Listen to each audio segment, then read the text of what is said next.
Assalamu alaikum viewers. Hope you are great by the grace of Almighty. I'm also doing fantastic. Yesterday, I made a video and uploaded on my new Facebook page, and the name of the page is Bright Learning Center. So maybe you watched the video whatever I uploaded yesterday. Today, I wrote a sentence on the board, as you can see. আপনারা দেখছেন একটি আমি sentence লিখছি, সেন্টেন্সটা হচ্ছে I get money, আমি টাকা পাই। আজকে আমরা ডিসকাস করব কিভাবে ইংলিশে নরমাল সেন্টেন্স অর্থাৎ প্রশ্ন ছাড়া যে নরমাল সেন্টেন্স গুলো আছে সেগুলো কিভাবে মানে গঠন করা যায়। সো আমরা যদি ইংলিশে নরমাল সেন্টেন্স গঠন করতে চাই, ফার্স্ট অফ অল আমাকে মানে সাবজেক্ট চুজ করতে হবে এবং সাবজেক্ট লিখতে হবে বা বলতে হবে। সাবজেক্ট কি? একটি সেন্টেন্সের সবচেয়ে গুরুত্বপূর্ণ যে জিনিস অর্থাৎ যাকে নিয়ে একটি সেন্টেন্স গঠিত হয় সেটাই হচ্ছে সাবজেক্ট। সো এখানে আই হচ্ছে সাবজেক্ট, মানে আমাকে নিয়ে সেন্টেন্সটা গঠিত।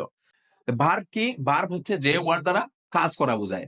হওয়া, যাওয়া, খাওয়া, আসা, বই পড়া, কাজ করা, কথা বলা, এগুলো হচ্ছে ভার্ব, মানে এগুলো হচ্ছে কাজ। এবং একটি ভার্বের যে মানে একটি ভার্বের তিনটি ফর্ম আছে ইংলিশে: প্রেজেন্ট, পাস্ট এবং পাস্ট পার্টিসিপল।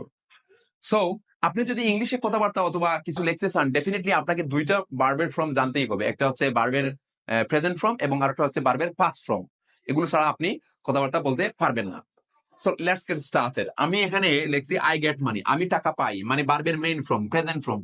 প্রেজেন্ট ফর্ম মানে বর্তমানে, বর্তমানে কোনো কিছু হয়, তাহলে আই গেট মানে আমি টাকা পাই। এখন যদি এটা হচ্ছে পজিটিভ, এখন যদি আমি নেগেটিভ মানে নাবোধক কিছু লিখতে চাই, তাহলে আমি কিভাবে লিখবো আই DON দিয়ে apostrophe দিয়ে T, I don't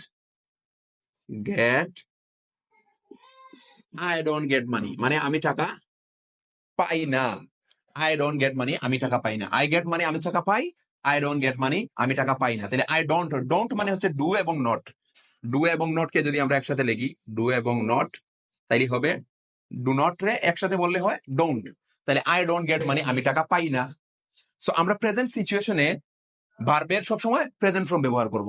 R negative কিছু বললে ডুর সাথে নট ব্যবহৃত হবে। নট মানে ডুর সাথে নট হবে, এরপরে ভার্বের মেইন ফর্ম। তাহলে আই ডোন্ট গেট মানি, আমি টাকা পাই না। সেম ভাবে দে প্লে ফুটবল, তারা ফুটবল খেলে। তাহলে তারা ফুটবল খেলে না, কি হবে? দে ডোন্ট প্লে ফুটবল, তারা ফুটবল খেলে না। ওকে, আই কাম হেয়ার, আমি এখানে আসি। আমি এখানে আসি না, তাহলে কি হবে? আই ডোন্ট কাম হেয়ার, আমি এখানে আসি না।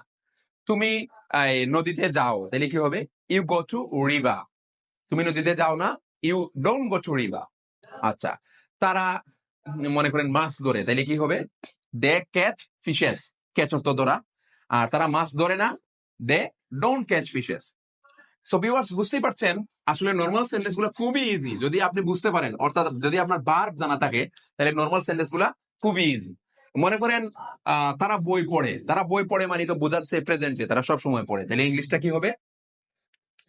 দে read book, they read books অথবা বুকস, মনে করেন দে রিড বুকস, তারা বই পড়ে। এটা হচ্ছে ভার্বের মেইন ফর্ম, মানে প্রেজেন্ট ফর্ম।